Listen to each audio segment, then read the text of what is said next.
అంటే ఇక్కడ ఇశ్రాయేలు దేవుడు, మన ప్రార్థనలు, మనవులు, మన విన్నపములు, మన విజ్ఞాపనలు, మన కన్నీరు చూస్తున్నటువంటి దేవుడు.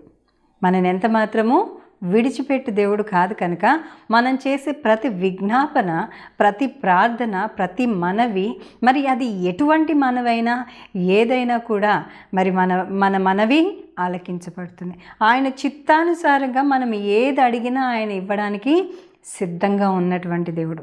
ఆయన చిత్తం ఏంటి? మనని నిత్య జీవానికి నడిపించాలి, మనం భూమి మీద ఆశీర్వదించాలి, పరలోకంలో కూడా మనకి స్థానం ఉండాలి, మనం అన్ని విషయాల్లో వర్ధిల్లాలి, మనం అందరు ఎదుర్కొండా తలగా ఉండాలి కానీ తోకగా కాదు అన్నది ఆయన యొక్క చిత్తం. మనము ఆయన చిత్తాన్ని నెరవేర్చడానికి మనము సిద్ధపరచుకోవాలంటే మనం ఉన్నటువంటి పొజిషన్లో నుంచి లేవాలి. మనం ఏ